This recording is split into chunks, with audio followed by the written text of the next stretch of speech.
اعوذ باللہ من الشیطان الرجیم بسم اللہ الرحمن الرحیم وَإِذْ قَالَتِ الْمَلَائِكَةُ يَا مَرْيَمُ إِنَّ اللَّهَ اصْطَفَاكِ وَطَهَّرَكِ وَاصْطَفَاكِ عَلَى نِسَاءِ الْعَالَمِينَ، یعنی اور یاد کرو جب فرشتوں نے کہا کہ اے مریم بے شک اللہ نے تمہیں چن لیا ہے اور تمہیں خوب پاکیزہ کر دیا ہے اور تمہیں سارے جہان کی عورتوں پر منتخب کیا ہے۔ ان اللہ اصطفاکی، بے شک اللہ تبارک و تعالی نے تمہیں چن لیا۔ اس آیت میں حضرت سیدہ مریم رضی اللہ تعالی عنہا کی شان بیان ہے۔ اللہ تبارک و تعالی جل جلالہ نے انہیں بہت سے فضائل کے لیے منتخب فرمایا، مثلا عورت ہونے کے باوجود بیت المقدس کی خدمت کے لیے انہیں نظر میں قبول فرما لیا، حالانکہ صرف مردوں کو منتخب کیا جاتا تھا، لہذا یہ بات ان کے سوا کسی عورت کو میسر نہ ہوئی۔ آپ رضی اللہ تعالی عنہ کے لیے رزق بھیجا گیا۔ حضرت زکریا علیہ السلام کو ان کا کفیل بنایا گیا، نیز اللہ تبارک و تعالی کی طرف سے انہیں یہ فضیلتیں فرشتوں کی زبان سے سنائی گئیں۔ مزید حضرت مریم رضی اللہ تعالی عنہا نے گناہوں سے اور مردوں کے ان پر قدرت پانے سے پاکیزہ بنایا، اور انہیں سارے جہان کی عورتوں پر فضیلت عطا فرمائی کہ بغیر باپ کے بیٹا دیا اور ملائکہ کا کلام سنوایا۔ یا مریم اقنتی لربکی واسجدی وارکعی مع الراکعین، اے مریم اپنے رب کی فرما برداری کرو اور اس کی بارگاہ میں سجدہ کرو اور رکوع والوں کے ساتھ رکوع کرو۔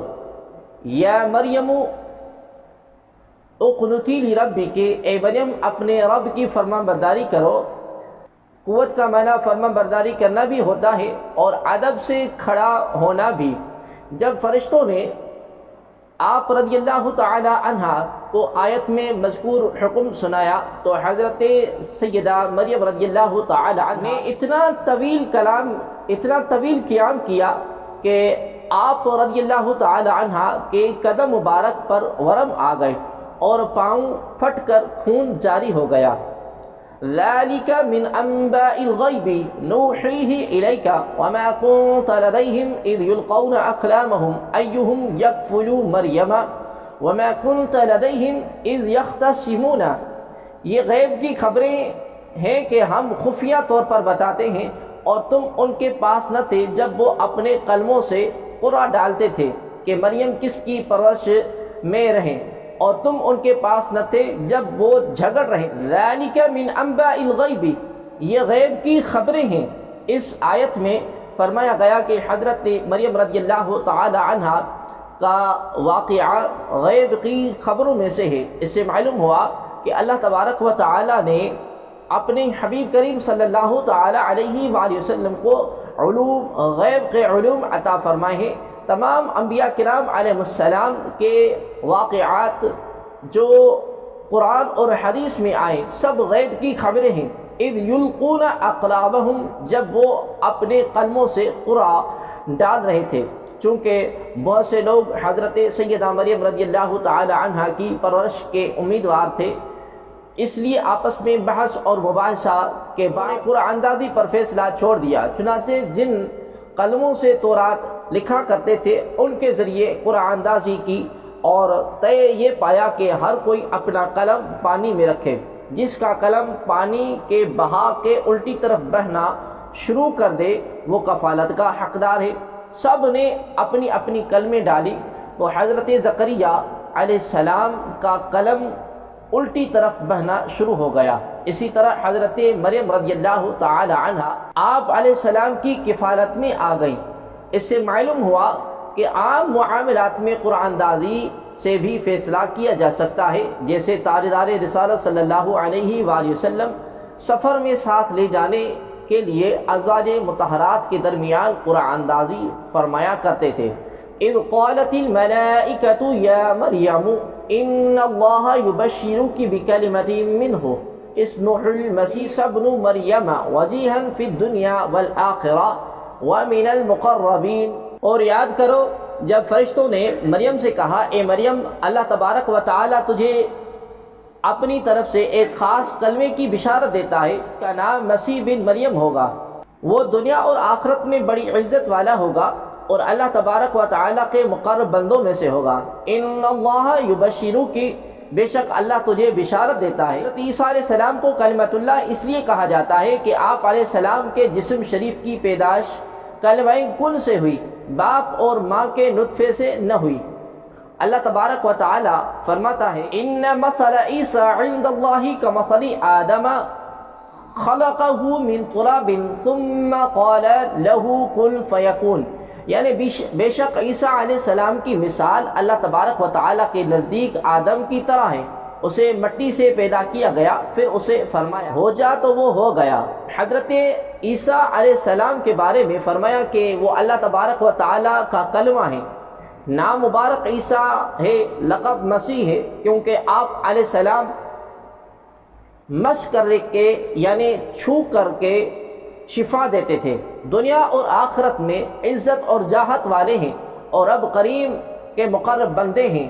اس آیت میں حضرت عیسیٰ علیہ السلام کی نسبت باپ کے بجائے ماں کی طرف کی گئی، اس سے معلوم ہوا کہ حضرت عیسیٰ علیہ السلام بغیر باپ کے صرف ماں سے پیدا ہوئے، کیونکہ اگر آپ علیہ السلام کا کوئی باپ ہوتا تو یہاں آپ علیہ السلام کی نسبت ماں کی طرف نہ ہوتی بلکہ باپ کی طرف ہوتی، جیسا کہ قرآن مجید میں اللہ تبارک و تعالی نے خود فرمایا ادعوہم لآبائہم هو اقسط عند اللہ، لوگوں کو ان کے باپوں کی نسبت پکارو، یہ اللہ تبارک و تعالی کے نزدیک انصاف کے زیادہ قریب ہے۔ وَيُكَلِّمُ النَّاسَ فِي الْمَهْدِ وَكَهْلًا وَمِنَ الصَّالِحِينَ، اور لوگوں سے جھولے میں اور بڑی عمر میں بات کرے گا اور خاص بندوں میں سے ہوگا۔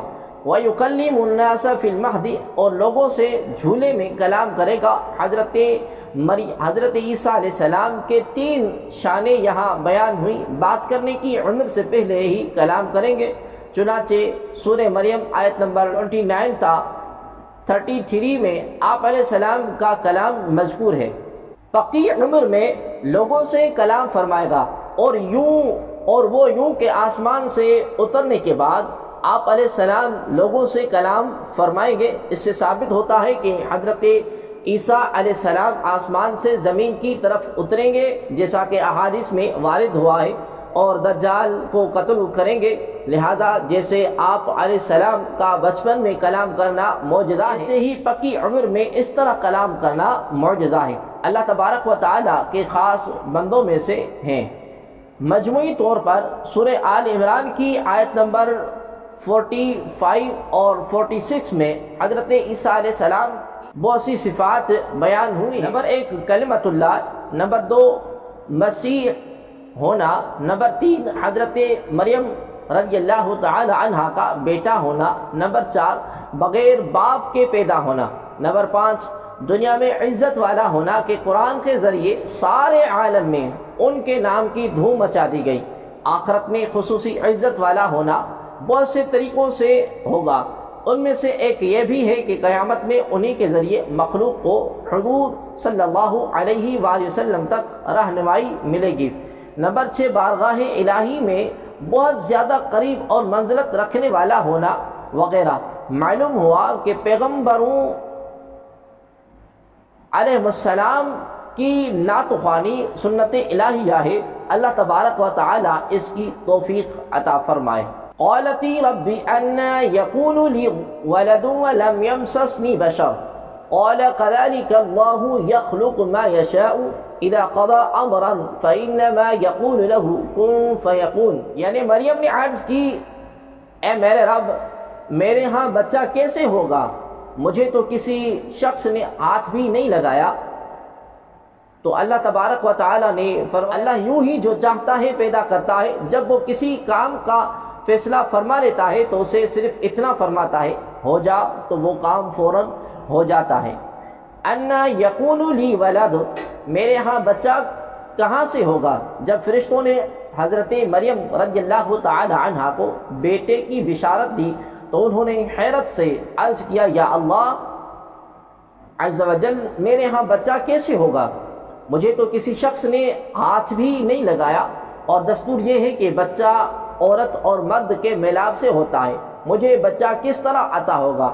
نکاح سے یا یوں ہی بغیر مرد کے؟ جب جواب ملا کہ اسی حالت میں، یعنی تم کنواری ہی رہو گی اور فرزند پیدا ہو جائے گا، کیونکہ اللہ تبارک و تعالی بڑی قدرت والا ہے، اور اس کی شان یہ ہے کہ جب کسی کام کا فیصلہ فرما لیتا ہے تو اسے صرف اتنا فرماتا ہے ہو جا، تو وہ کام فوراً ہو جاتا ہے۔ وَيُعَلِّمُهُ الْكِتَابَ وَالْحِكْمَةَ وَالتَّوْرَاةَ وَالْإِنْجِيلَ وَرَسُولًا إِلَى بَنِي إِسْرَائِيلَ أَنِّي قَدْ جِئْتُكُمْ بِآيَةٍ مِّن رَّبِّكُمْ أَنِّي أَخْلُقُ لَكُم مِّنَ الطِّينِ كَهَيْئَةِ الطَّيْرِ فَأَنفُخُ فِيهِ فَيَكُونُ طَيْرًا بِإِذْنِ اللَّهِ وَأُبْرِئُ الْأَكْمَهَ وَالْأَبْرَصَ وَأُحْيِي الْمَوْتَى بِإِذْنِ اللَّهِ وَأُنَبِّئُكُم بِمَا تَأْكُلُونَ وَمَا تَدَّخِرُونَ فِي بُيُوتِكُمْ إِنَّ فِي ذَلِكَ لَآيَةً لَكُمْ إِن كُنتُم مُّؤْمِنِينَ۔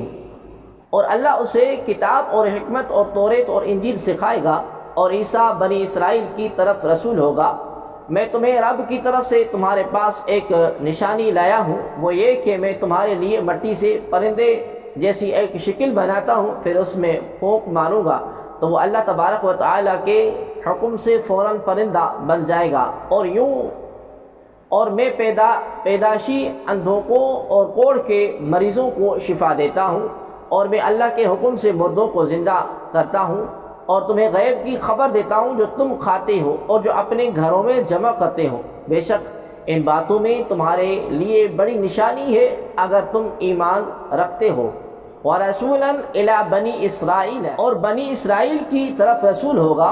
اللہ تبارک و تعالیٰ نے حضرت عیسیٰ علیہ السلام کو بنی اسرائیل کی طرف رسول بنا کر بھیجا، اور دلیل کے طور پر اس زمانے کے حالات کے موافق بہت سے معجزات عطا فرمائے۔ آیت سے معلوم ہوا کہ حضرت عیسیٰ علیہ السلام صرف اسرائیل کے نبی تھے۔ یہی بات موجودہ بائبل میں موجود ہے۔ آیت میں حضرت عیسیٰ علیہ السلام کے 5 معجزات کا بیان ہے۔ نمبر 1، مٹی سے پرندے کی صورت بنا کر پھونک مارنا، اس سے حقیقی پرندہ بن جانا۔ نمبر 2، پیدائشی اندھوں کو آنکھوں کا نور عطا فرما دینا۔ نمبر 3، کوڑ کے مریضوں کو شفا یاب کرنا۔ نمبر 4، مردوں کو زندہ کرنا۔ نمبر 5، غیب کی خبریں، پرندے پیدا کرنا۔ جب حضرت عیسیٰ علیہ السلام نے نبوت کا دعویٰ کیا، معجزات دکھائے، تو لوگوں نے درخواست کی کہ آپ علیہ السلام ایک چمگادڑ پیدا کریں۔ آپ علیہ السلام نے مٹی سے چمگادڑ کی صورت بنائی، پھر اس میں پھونک ماری تو وہ اڑنے لگی۔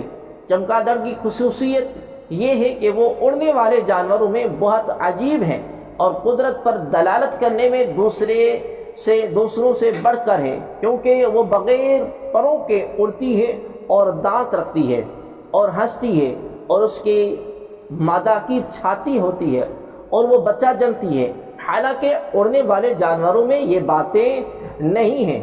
نمبر 2، کوڑھیوں کو شفا یاب کرنا۔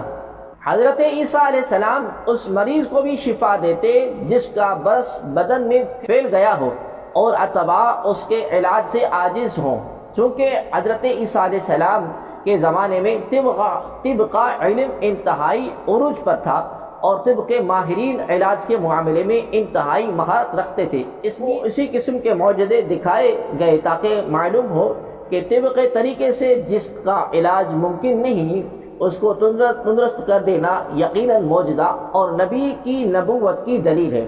حضرت وہب بن منبع رضی اللہ تعالی عنہ کا قول ہے کہ اکثر حضرت عیسیٰ علیہ السلام کے پاس ایک دن میں 50 ہزار مریضوں کا اجتماع ہو جاتا تھا۔ ان میں جو چل سکتا تھا وہ حاضر خدمت ہوتا تھا، اور جسے چلنے کی طاقت نہ ہوتی اس کے پاس حضرت عیسیٰ علیہ السلام تشریف لے جاتے اور دعا فرما کر اس کو تندرست کرتے اور اپنی رسالت پر ایمان لانے کی شرط کر لیتے۔ نمبر 3، مردوں کو زندہ کرنا۔ حضرت عبداللہ بن عباس رضی اللہ تعالی عنہما نے فرمایا کہ حضرت عیسیٰ علیہ السلام نے 4 شخصوں کو زندہ کیا۔ ایک عازر جس کو آپ علیہ السلام کے ساتھ مخلصانہ محبت تھی، جب اس کی حالت نازک ہوئی تو اس کی بہن نے آپ علیہ السلام کو اطلاع دی۔ مگر وہ آپ علیہ السلام سے 3 روز کی مسافت کے فاصلے پر تھا۔ جب آپ علیہ السلام 3 روز میں وہاں پہنچے تو معلوم ہوا کہ اس کے انتقال 3 روز ہو چکے ہیں۔ آپ علیہ السلام نے اس کی بہن سے فرمایا ہمیں اس کی قبر پر لے چلے، وہ لے گئی۔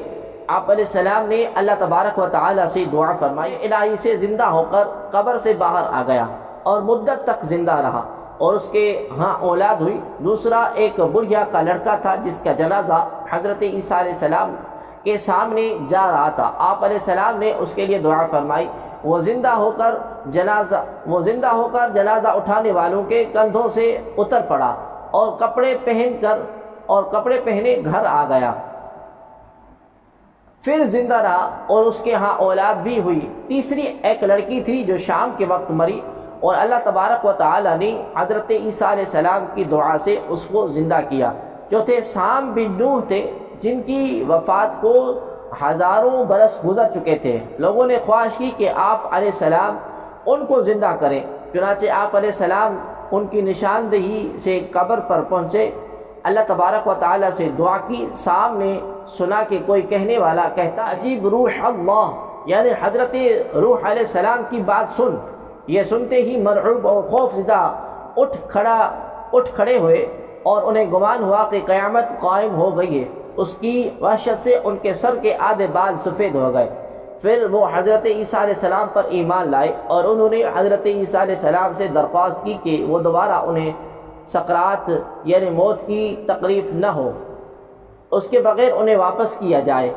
چنانچہ اسی وقت ان کا انتقال ہو گیا۔ حضرت عیسیٰ علیہ السلام جسے زندہ فرماتے اسے بِإِذْنِ اللہ یعنی اللہ کے حکم سے فرماتے۔ اس فرمان میں عیسائیوں کا رد ہے جو حضرت عیسیٰ علیہ السلام کو الوہیت یعنی خدا ہونے کے قائل تھے۔ نمبر 4، غیب کی خبر دینا۔ جب حضرت عیسیٰ علیہ السلام نے بیماروں کو اچھا کیا اور مردوں کو زندہ کیا تو بعض لوگوں نے کہا کہ یہ تو جادو ہے اور کوئی معجزہ دکھائیے، تو آپ علیہ السلام نے فرمایا تم کھاتے ہو اور جو جمع رکھتے ہو میں اس کی تمہیں خبر دیتا ہوں۔ حضرت عیسیٰ علیہ السلام کے دست مبارک پر یہ معجزہ بھی ظاہر ہوا۔ آپ علیہ السلام آدمی کو بتا دیتے تھے جو وہ کل کھا چکا تھا اور جو آج کھائے گا اور جو اگلے وقت کے لیے تیار کر رکھا ہے۔ آپ علیہ السلام کے پاس بہت سے بچے جمع ہو جاتے، آپ علیہ السلام انہیں بتاتے تھے کہ تمہارے گھر فلاں چیز تیار ہوئی ہے، تمہارے گھر والوں نے فلاں چیز کھائی ہے، فلاں چیز تمہارے لیے بچا کر رکھی ہے۔ بچے گھر جاتے اور گھر والوں سے وہ چیز مانگتے، گھر والے وہ چیز دیتے اور ان سے کہتے کہ تمہیں کس نے بتایا؟ بچے کہتے حضرت عیسیٰ علیہ السلام نے۔ تو لوگوں نے اپنے بچوں کو آپ علیہ السلام کے پاس آنے سے روکا اور کہا کہ وہ جادوگر ہیں، ان کے پاس نہ بیٹھو، اور ایک مکان میں سب بچوں کو جمع کر دیا۔ حضرت عیسیٰ علیہ السلام بچوں کو تلاش کرتے تشریف لائے تو لوگوں نے کہا وہ یہاں نہیں ہے۔ آپ علیہ السلام نے فرمایا کہ پھر اس مکان میں کون ہے؟ انہوں نے کہا کہ سور ہیں۔ فرمایا ایسا ہی ہوگا۔ اب جو دروازہ کھولا تو سب سور تھے۔ حضرین محترم، اس آیت مبارکہ سے بہت سے عقائد اور مسائل معلوم ہوتے ہیں۔ نمبر 1، حضرت عیسیٰ علیہ السلام کو معجزات عطا ہوئے۔ انبیاء کرام علیہ السلام اللہ تبارک و تعالیٰ کی طرف سے معجزات عطا ہوتے ہیں۔ نمبر 3، بہت سے معجزات انبیاء کرام علیہ السلام کے اختیار سے ظاہر ہوتے ہیں۔ یہ نہیں کہہ سکتے کہ انبیاء علیہ السلام کا ان معجزات میں کوئی اختیار نہیں ہوتا۔ نمبر 4، معجزات بہت سی قسموں کے ہو سکتے ہیں، حتیٰ کہ مردوں کو زندہ کرنے کا بھی معجزہ ہوتا ہے۔ نمبر 5، اللہ تبارک و تعالی اپنے پیاروں کو اختیارات اور قدرتیں عطا فرماتا ہے۔ نمبر 6، محبوبان خدا لوگوں کی حاجت روائی پر قدرت رکھتے ہیں اور ان کی مشکل کشائی فرماتے ہیں۔ نمبر 7، محبوبان خدا عام عادت سے ہٹ کر مشکل کشائی کرتے ہیں۔ نمبر 8، محبوبان خدا کی قدرتیں عام مخلوق کی قدرتوں سے بڑھ کر اور بالا تر ہوتی ہیں۔ نمبر 9، محبوبان خدا شفا بھی بخشتے ہیں۔ نمبر 10، اللہ تبارک و تعالی اپنے پیاروں کی دعائیں قبول فرماتا ہے، اس لیے بطور خاص اولیاء کرام رحمت اللہ تعالی علیہم اجمعین اور محبوبان خدا کی بارگاہ میں عرض کی جاتی ہے کہ آپ اللہ تبارک و تعالیٰ کی بارگاہ میں ہماری سفارش فرما دیں اور ہمارے لیے دعا کریں۔ نمبر 11، محبوبان خدا کے تمام اختیارات اللہ تبارک و تعالیٰ کی عطا اور اجازت سے ہوتے ہیں۔ نمبر 12، محبوبان خدا کے اختیارات کا انکار کرنا سیدھا قرآن کا انکار کرنا ہے۔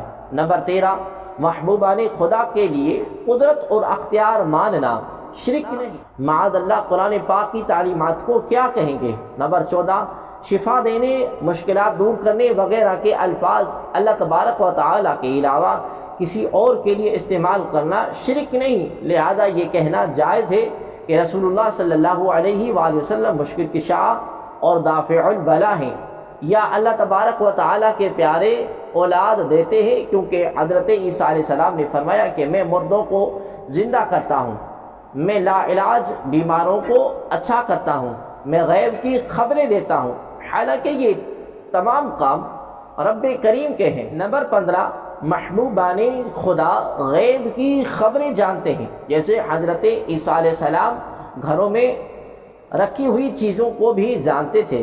نمبر 16، محبوبان خدا کے لیے علوم غیبیہ ماننا توحید کی منافی نہیں، بلکہ اللہ تبارک و تعالیٰ کی عطا کا انکار کرنا توحید کی منافی ہے۔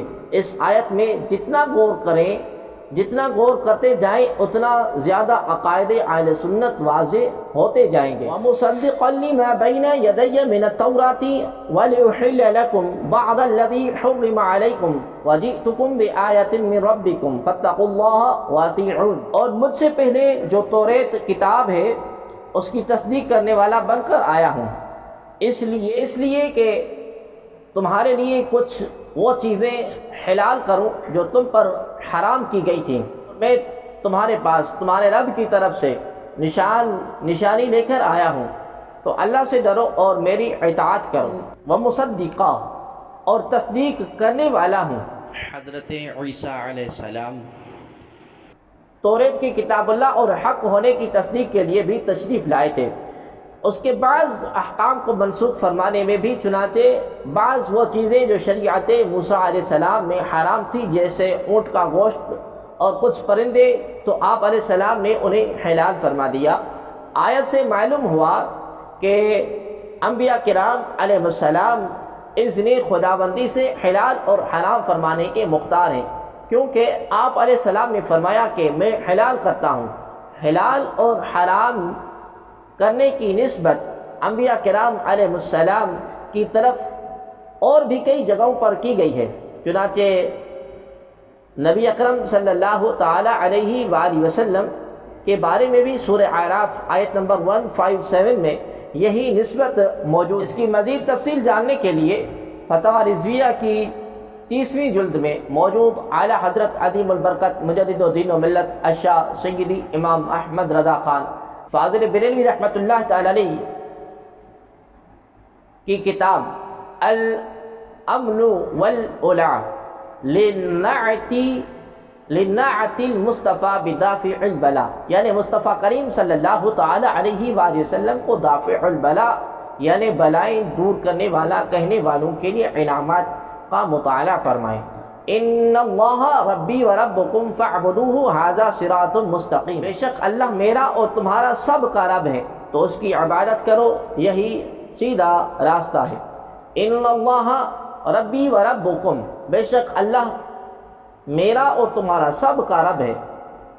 حضرت عیسیٰ علیہ السلام کا یہ فرمانا اپنی عبدیت یعنی بندہ ہونے کا اقرار اور اپنی ربوبیت یعنی رب ہونے کا انکار ہے۔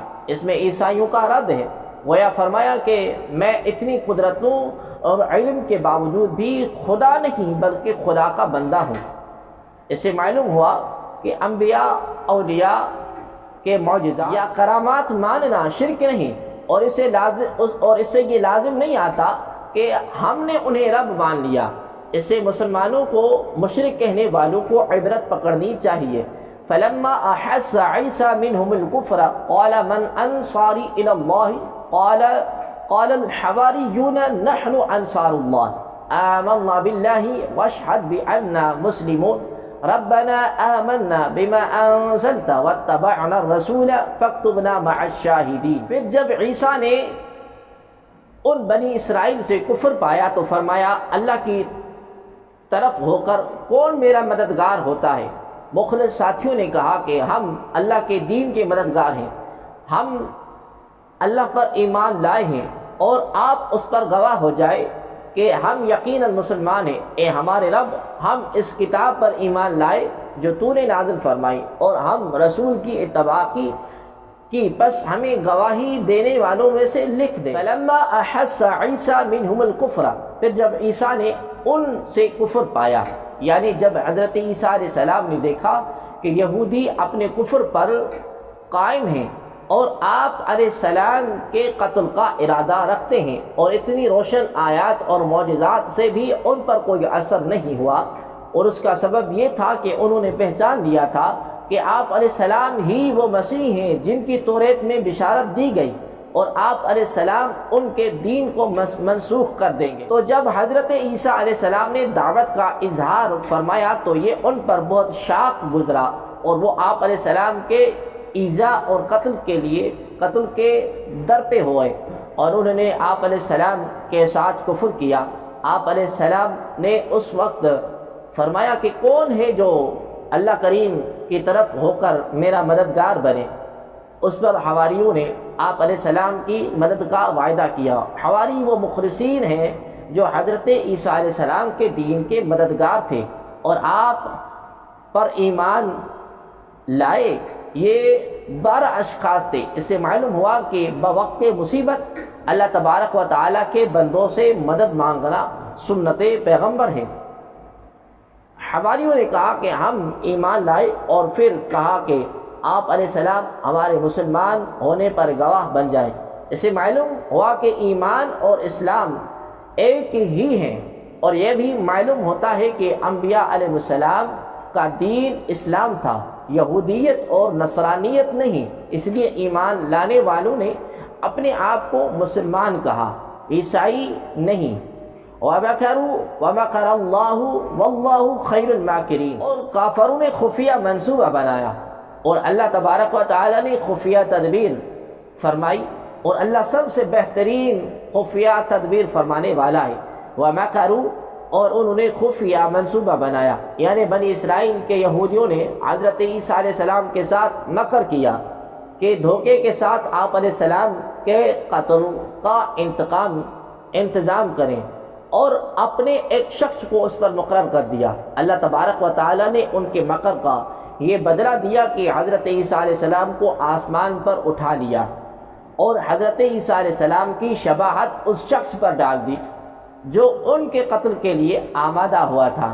چنانچہ یہودیوں نے اس کو اسی شبہ قتل کر دیا۔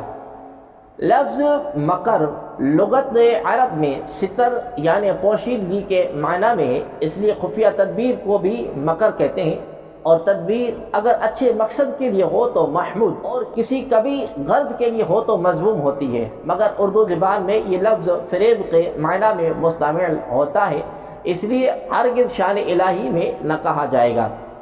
اور اب چونکہ عربی میں بھی دھوکے کے معنی میں معروف ہو گیا ہے، اس لیے عربی میں بھی شان الہی میں اس کا اطلاق ناجائز ہے۔ آیت میں جہاں کہیں مذکور ہوا ہے وہاں وہ خفیہ تدبیر کے معنی میں ہے۔